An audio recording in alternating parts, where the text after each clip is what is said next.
What you say, everybody. Welcome to Faces and Heels here on the KB Radio Network. I am your host, Kevin Reed, and this is the recap and reaction of night one. Yes, night one of WWE's SummerSlam, which took place in New Jersey this year.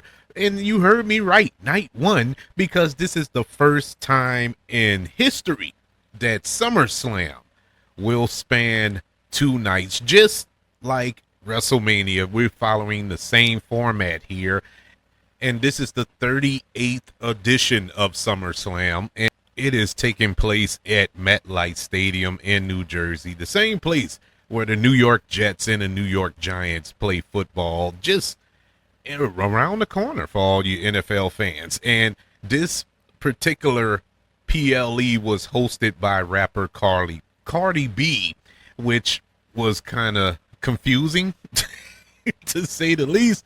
But hey, you know, this new era of WWE with these celebrities, I just take it for what it is. But this is night one, and night one consisted of 6 matches. Tomorrow night, night two, will also consist of 6 matches as well. We had some, I say 6, but technically there were 7. But we'll get to that. We'll get to that coming up to the end. But we had some exciting matchups on this card. This was leading up to this show. I was not over the moon excited for this show. You know, I don't know what it was. It just didn't have that pop. It didn't have that build that kind of got me revved up for this edition of SummerSlam. You know, I didn't have that WrestleMania's little brother type feel for this show, because that's how I always looked at SummerSlam. SummerSlam was the midway point until we got to WrestleMania, you know, the party of the summer as they used to book it. But it just didn't have that feel this year to me. And I'm just speaking for me. It just didn't have that same oomph. But they had some interesting matches, still do, on the card, which is why I watched it. You know, I'm still a fan. I still want to watch this show. I had confidence that we were going to get a good show, and spoiler alert, we did. This was an excellent show. If night 2 is on par with night 1, this was a smashing success this year with WWE's SummerSlam. But on tonight's card, you had 6 matches, 7 or 6.5. I'll say that. But officially on the card, you had a tag team match with Roman Reigns and Jey Uso taking on Braun Breaker and Bronson Reed. You had a women's tag team match, or championship match, I should say, with Judgment Day, and that's Raquel and Roxanne, who are the champions, defending against Charlotte Flair and Alexa Bliss. You also had a singles match with Karrion Kross and Sami Zayn, a women's championship match with Tiffany Stratton defending her championship against Jade Cargill, a tag team match of celebrities, where you had Drew McIntyre and Logan Paul taking on Randy Orton and Jelly Roll. And in the main event of night 1, you had Gunther defending his World Heavyweight Championship against CM Punk. And just to let you know, I was completely entertained by tonight. There wasn't a bad match on this card tonight. Just putting it out there before we even go over the matches. This was good. This was a really good card that WWE put in front of us. Starting off with the first match of the night, the tag team match between Braun Breaker, Bronson Reed, with Paul Heyman in their corner, taking on the OTC Roman Reigns and main event Jey Uso. This was a decent match, a decent start. And I say decent because this was probably the one match, surprisingly, out of all of them, and once again, I enjoyed them all. I enjoyed this match. But if I had to rank them, this would probably be my second to last match of the night as far as entertaining wise. And there were some good spots here, great spots here, to be honest with you. But my problem wasn't the wrestling, it was the story.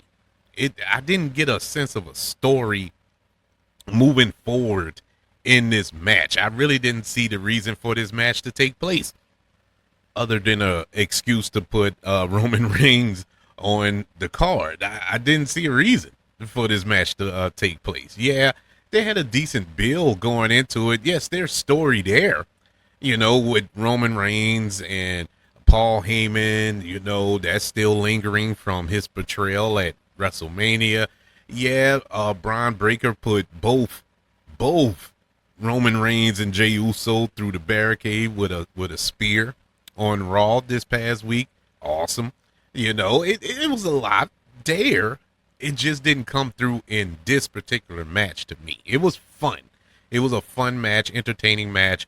Good to see Roman Reigns sacrificing himself at the end of this match, taking the spear from Braun Breaker to save Jey Uso, who came out victorious for their team when he pinned Braun Breaker for the win. But it was decent, really, really decent. A good palate cleanser for the rest of the night. I thought it was going to come out and blow my socks off, but it didn't.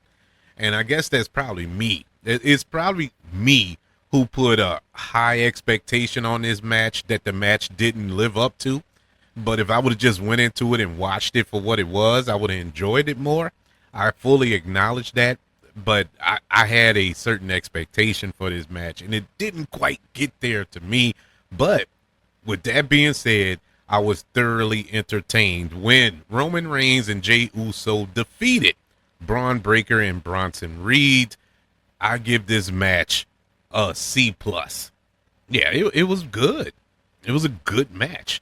It wasn't the worst match on this card, but I just expected it to be the first or even at least the second best match of night one, but it didn't get there. But that's not a real testament to this match. It's really a testament to the rest of the matches on this card that they were that good. Even one, when we get to it, I thought it was going to be the worst match, and it ended up being one of the best matches on this card, probably of the weekend. And I'm foreshadowing tomorrow night's night one wrap up of SummerSlam, but shocked me. But we'll get to that in a minute. Let's get to our second match of the night, and it was for the WWE Women's Tag Team Championships, where Judgment Day puts those championships on the line against Charlotte Flair and Alexa Bliss. This had story. This had very, very entertaining story. Once again, I am so impressed with Charlotte Flair. If you listen to my review of WWE Unreal, that documentary series that was on Netflix, I expressed how much respect I had gained for Charlotte Flair by watching that show. Even though I always did have respect for her, I thought she's one of the best female wrestlers in the game, hands down. One of the most athletic, hands down. You can't deny that. I don't care how you feel or what your feelings are for or against Charlotte Flair. You can't deny that.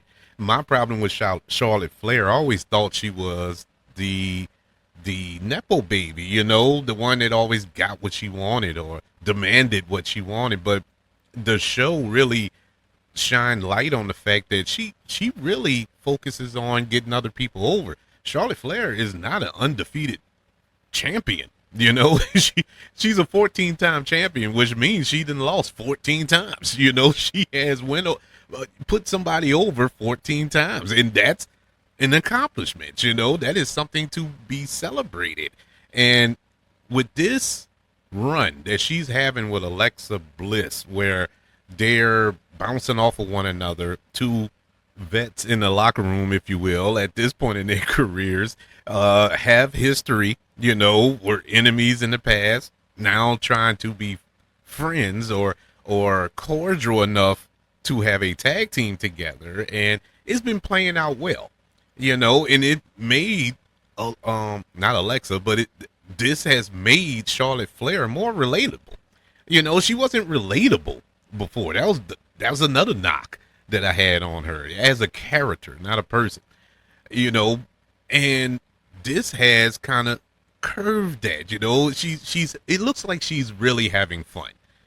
She's enjoying herself. She's building character and is really helping her not only outside the ring but in the ring as well. And this match was really good. This was a good match. Wasn't shocked by that by no means. All four women here are excellent in the ring. Even Raquel. Raquel has gotten so much better over time. And I've been a fan of her since NXT. But since she got to the main roster, she kind of fell back a little, performance-wise. And she still isn't quite there promo-wise either. But as of late, ever since Liv got hurt, and I'm praying that that's not the reason why she stepped it up, but she has stepped it up. That she's been carrying the torch, and she's been doing a really good job, on the mic and in the ring. She looks much better than she did in the past. And Roxanne Perez stepping in to take that role to be her partner in this tag team. Great. Once again, another one. Loved her in NXT.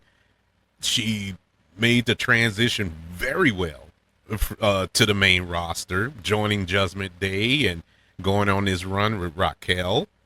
I think this has worked out perfectly. And this match, unlike the first match, in my opinion, told a story. This told a story, and the story was Charlotte and Alexa. That was the story. Can they get along? Can they put their differences aside and become tag team champions just for this match? Can they get on the same page? And that was the story going in, and they played it out so great throughout this match between those two, because Judgment Day, Raquel and Roxanne, they're on the same page. They're a cohesive unit. And so these two women who are former singles champions now have to come together to become tag team champions. There's still that tension there. Are they friends? Are they not friends? Is Charlotte going to turn? Is Alexa going to turn on her or whatever? To the point where Alexa accidentally knocked out Charlotte, hit Raquel, and Bliss had Roxanne and the sister Abigail. We see Charlotte gets back up, about to make a move, and now it's like, okay, is she gonna get her shot back on Alexa Bliss? Okay, what's about to happen? But she ended up taking out Raquel, allowing Bliss to execute the sister Abigail and get the 1, 2, 3 to make them the new WWE Women's Tag Team Champions. This was an awesome match, man. I was thoroughly entertained by this, and I didn't think I was going to be. I just thought it was going to be an average match, something to fill time on a card, another championship match. But oh no, this was awesome. This was a great match, and I give it a B plus. Yeah, it was really good. One of the better women's tag team matches in a while. We haven't gotten a lot of those in a while, but this one was good. We move on to our third match of the night, and it was a singles match between Karrion Kross and Sami Zayn. And in this match, if Karrion Kross won, Sami Zayn would have had to tell Kross that he was right. But if Sami won, it was the other way around. Kross would have had to admit that he was wrong.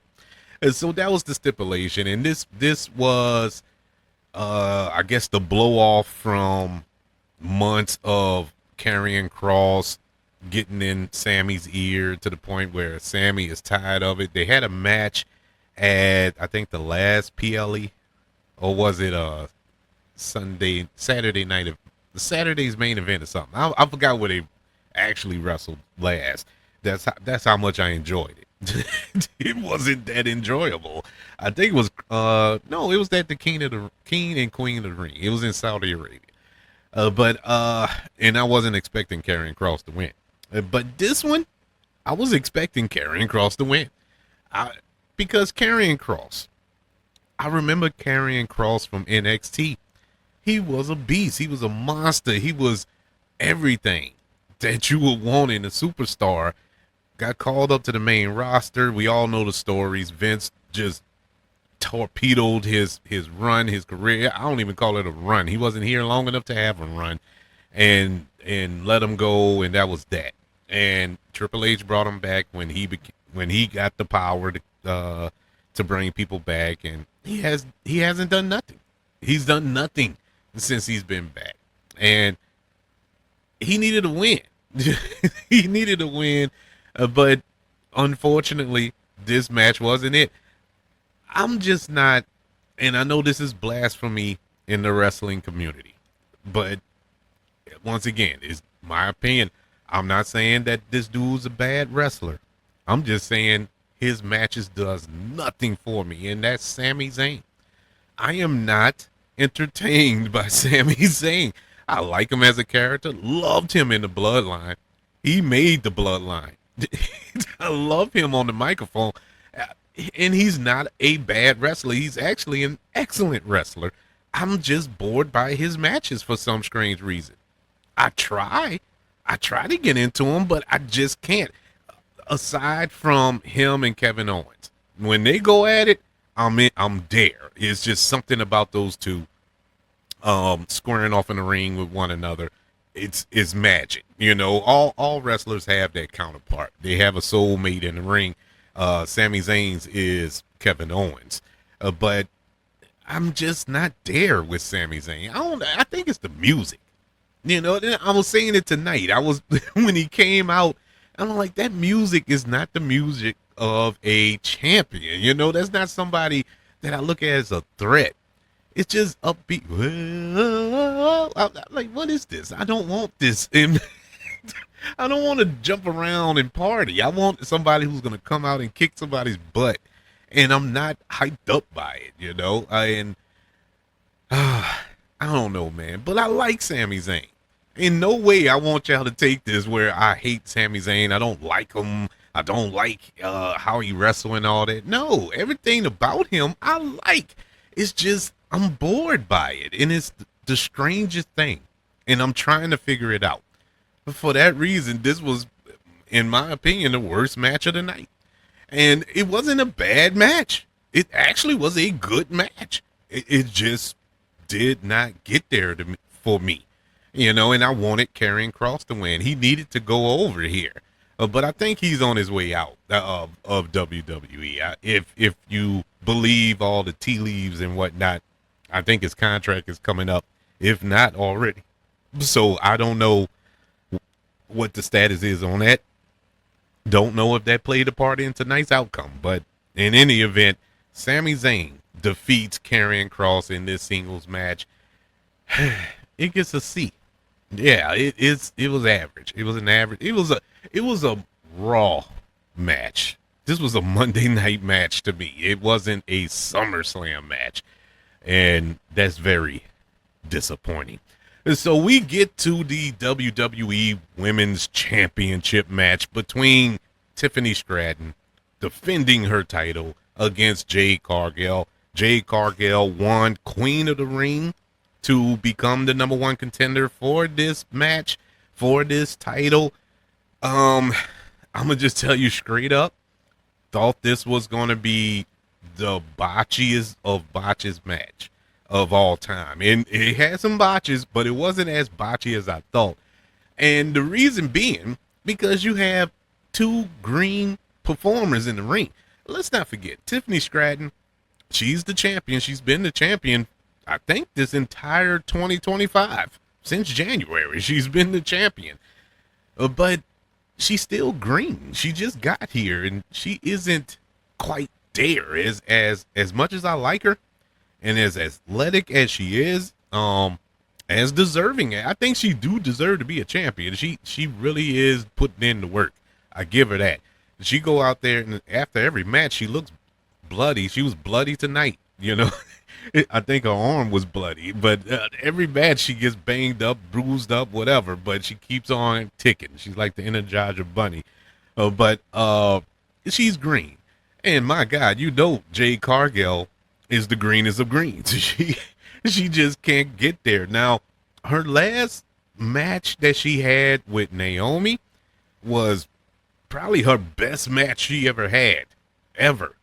That's AEW, WWE combined. That was her best match. And you probably can credit Naomi for that. But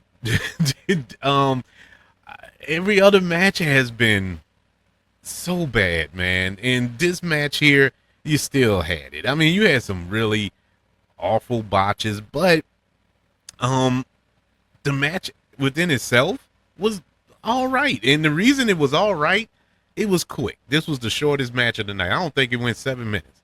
This was a short match, and it desperately needed. This match did not need to go over 10 minutes because it would have destroyed both of these females. It would have destroyed both of these young ladies' careers if it would have went over 10 minutes. But they kept it tight.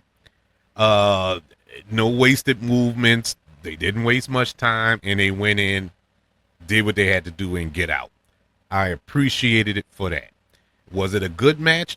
Not really. It was all right. Once again, just like I described the Sami Zayn Karrion Kross match as a Monday Night Raw match, this WWE Women's Championship match was a Friday Night SmackDown SmackDown match. It wasn't anything special, other than the fact that Tiffany won, and I was shocked by that. It was the right choice. I mean, 100% right choice. But I didn't think WWE was going to do it. I thought they were scrapping a rocket to Jade Cargill's back. But, you know, credit to them. They made the right choice here. Tiffany Stratton retains her WWE Women's Championship by defeating Jade Cargill. This match gets a C. Moving on to our fifth match of the night. It was a tag team match. It was a lot of tag team matches on this card. But this was the final tag team match of the night where we had Randy Orton and Jelly Roll taking on Drew McIntyre and Logan Paul. You remember when I said that there was a match I thought was going to be the worst match of the weekend, let alone of the night? This was the one. I was not, in no sense of anybody's imagination, hyped up for this match. I don't know what it is. I just was not. And I love Randy Orton, love Drew McIntyre. And as much as I can't stand Logan Paul as a person, the dude is phenomenal in the ring. Jelly Roll, he didn't take anything away from the match as far as my anticipation, but I could care less. Number one, I didn't know who Jelly Roll is. Still don't. I don't know. I don't know who Jelly Roll is. They called him a rapper on the show, but when they played his music, it sounded country to me. I'm like, well, which is it? What is he? But whatever. I mean, nothing against him. I just don't know who he is. You know, his music hasn't ran across my eardrums. Maybe I got to look it up. I'm gonna play a couple of his songs before I go to bed tonight, so I can know who in the world is Jelly Roll. But that's neither here nor there. I thought this was going to be my, okay, let me go grab something to eat, use the bathroom, and reposition myself for the main event match. This wasn't something that I was anticipating paying attention to for 17 minutes. But I did. Shocked me. This was awesome. This was an awesome match. It's close to being the best match of the night. And I mean close. It is shocking that this match was this good. I mean, it was phenomenal. The only takeaway I have from this match is I'm guessing Randy Orton is probably hurt in real life, because he wasn't in the match long. I think Randy Orton executed 3 moves, and this entire time they put everything on Jelly Roll, which blew my mind. I thought it was going to be the other way around. The way the match was structured, I thought that Randy Orton was going to take the blunt of the punishment before we got the hot tag to Jelly Roll, and he goes on this little Hulk Hogan Hulk up run and take out both of them and whatnot for about 2 minutes, and that's that. No, no, Jelly Roll. If this match was 17 minutes, Jelly Roll wrestled for, and I'm giving him 15. It could have been more, but I'm giving him 15 minutes of the 17. Jelly Roll was in the ring. All respect to him, and he looked good. Yeah, he looked a little nervous and stiff at points, but what did you expect? What do you expect? He's neither one of the other 3 participants in this match, and so I give him a curve there. But this dude was he was taking claymores, he was taking bumps out of this world, all type of moves. It was just crazy. They were beating him half to death. And my God, that spot when he was on the announce table and Logan Paul did his patent jumping off of the turnbuckle onto the table, thought Jelly Roll was going to move out the way. No, sir, he did not. Jelly Roll ate that splash. That table exploded. I thought he was legit hurt. I really did. The way Logan Paul landed on him, I was like, man, he's hurt. Because I'm hurt watching him. That was sick. That was sick, man. And he ate it. Man, standing ovation. Standing ovation for Jelly Roll. And then he's getting helped out of the ring.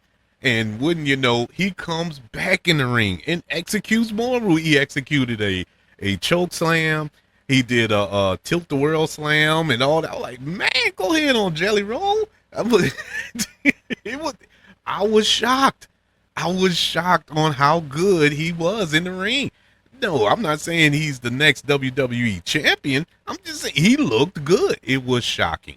Very shocking. But unfortunately, it wasn't enough because Drew McIntyre and Logan Paul gets the victory over Randy Orton and Jelly Roll in this match. And once again, right call.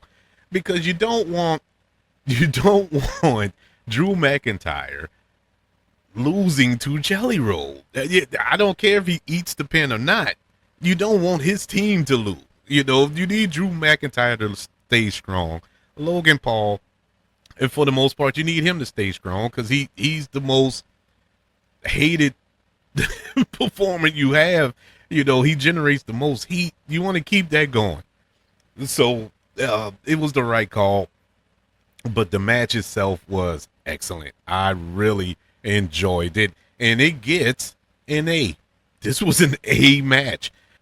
If you had that on your bingo card tonight, congratulations. I didn't. I was shocked on how much I enjoyed this match.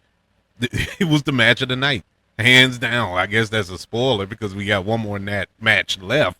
But this was phenomenal, man. I was sports entertained to death here. This was pure sports entertainment. Now, you want to get into the pro wrestling of it all. That's for our main event.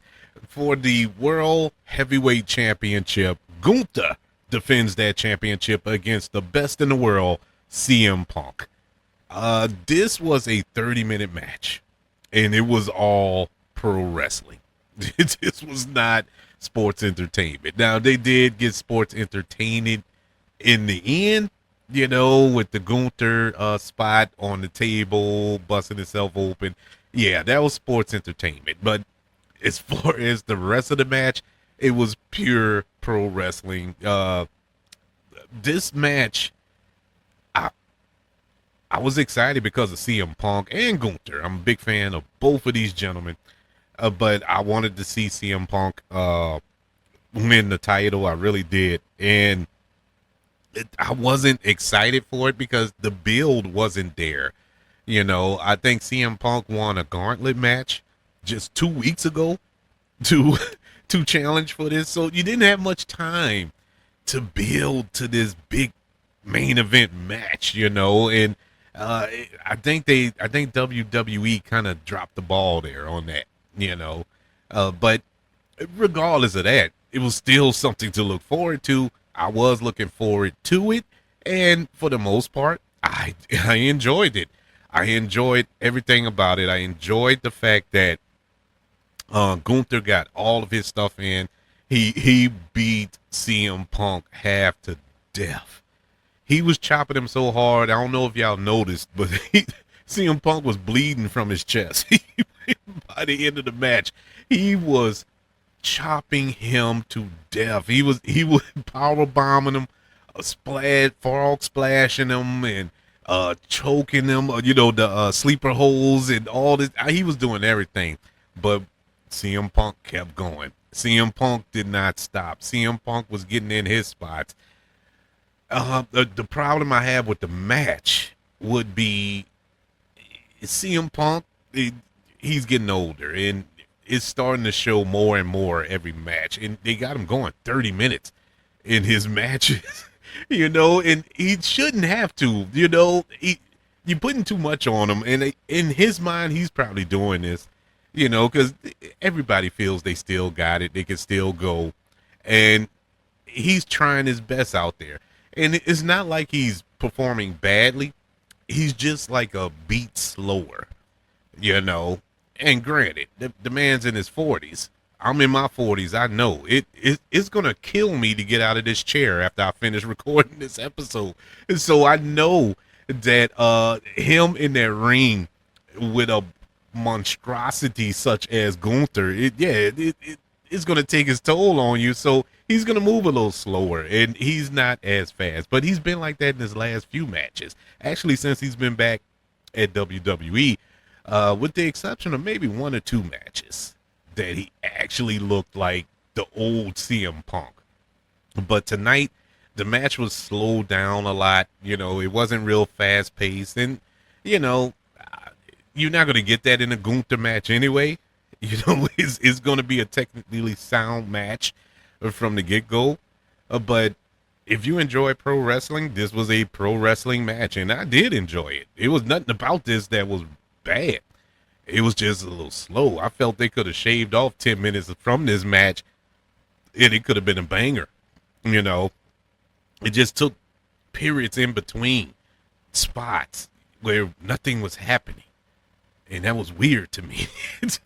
But I know it was to regroup. It was kind of to catch your breath and whatnot. But those are moments where I'm like, okay, we need to speed it up because I'm losing momentum here. My adrenaline is starting to go down, and it affected my viewing of the match. But from everything I saw in this match, I was excited, and especially at the end when we finally got the GTS from CM Punk to Gunther. Gunther sold it like $1 million. Took it. He was out on his feet. CM Punk picked him up again, hit him with a second GTS. 1, 2, 3. CM Punk is your new World Heavyweight Champion. And I'm not going to lie. Tear ran down my cheek. A single tear ran down my cheek. I'm a huge CM Punk fan. I've been watching him for decades. And I've been wanting this for him since he came back. And so I was super, super happy. And I could look at his face, see the emotion on his face. And wouldn't you know, all of a sudden, and I knew it. It's the crazy part. This the crazy part. I wasn't surprised when all of a sudden you heard "Burn It Down." I knew it was coming. I'm like, man, this is the moment. This was the biggest swerve in history. I was literally saying that 5 seconds later, burn it down. I'm like, oh my God. I'm like, what?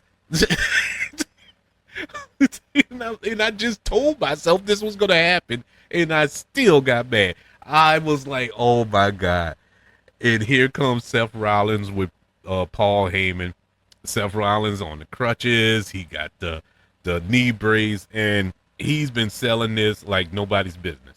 If since Saturday Night Main Event took place when he quote unquote injured his knee, and I was sitting there like, okay, so he's gonna play this game about a knee. Now all you have reporters saying that it's a swerve, that he's not really hurt, and all this here. And in the back of my mind, all I'm hearing myself repeat to myself while Seth Rollins is standing there on the crutches.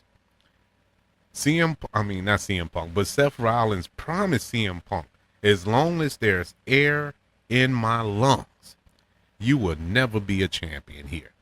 And that's what was playing in my head.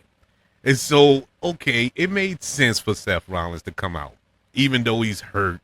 He's threatening Punk, and all this here. So he turns around and starts to leave. I'm like, okay, he just wanted to send a message. Okay, I get it. And this was the most cinematic moment in WWE history to me. when Seth Rollins stopped and dropped the crutches, turned around, took off the knee brace, threw it off, ripped off his jacket, grabbed the briefcase from Paul Heyman, and darted down the alley.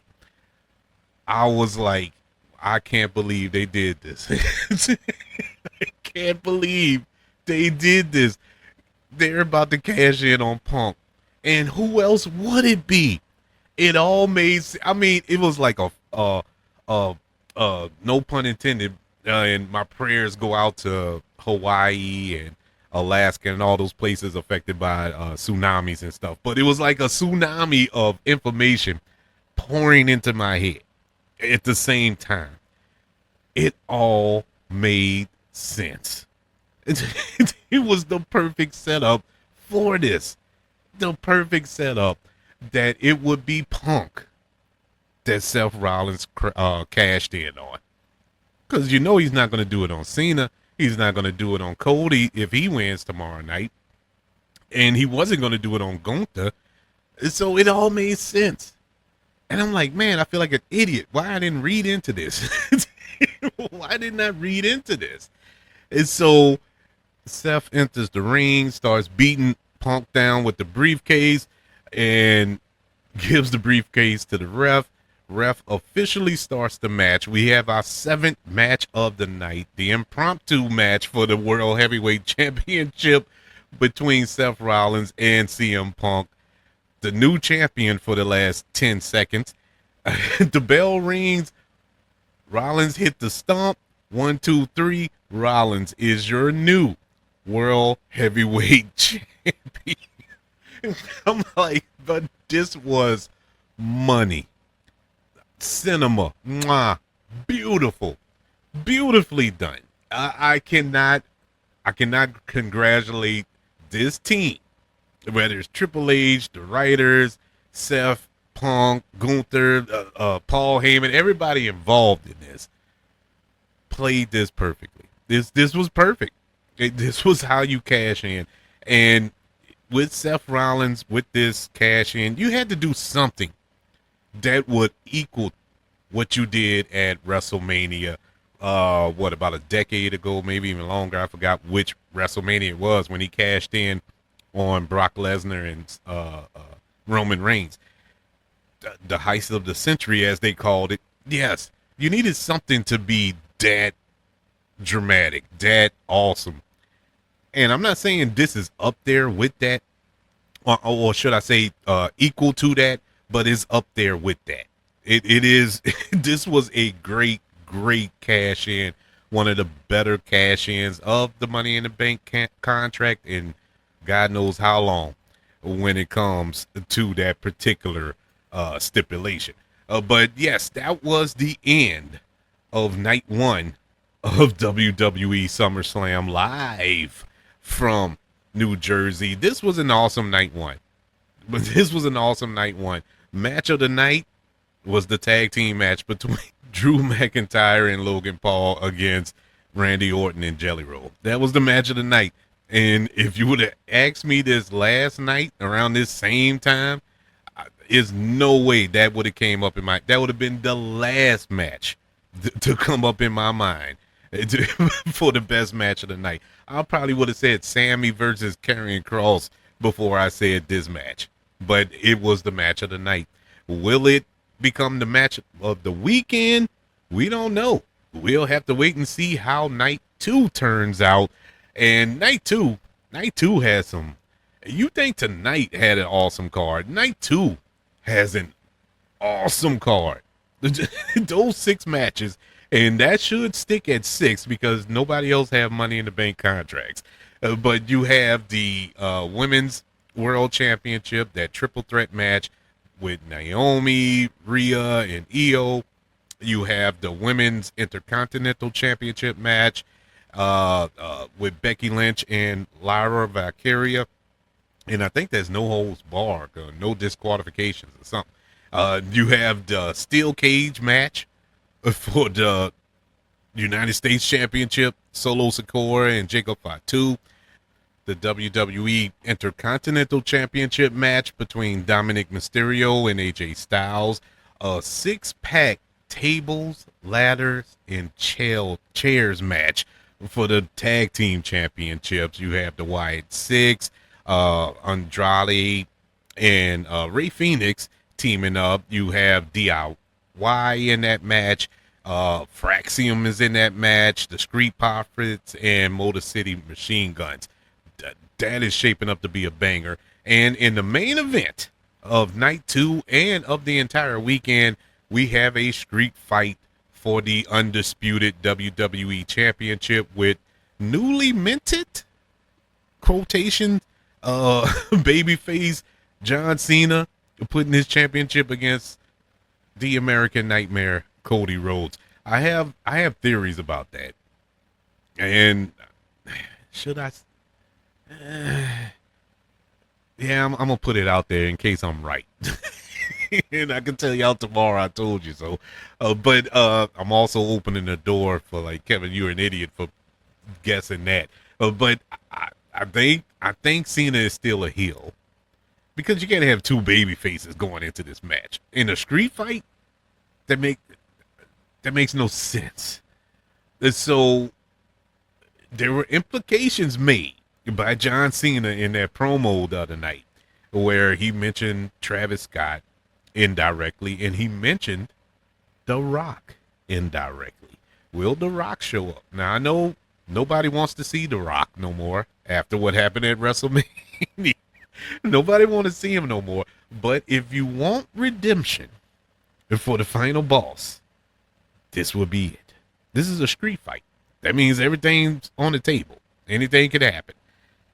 We'll see. But yes, night 2 is a full with championship. Every match is a championship match, so it should be exciting. Can't wait till tomorrow night. What did you think of night 1 of SummerSlam, and which one was your favorite match of the night?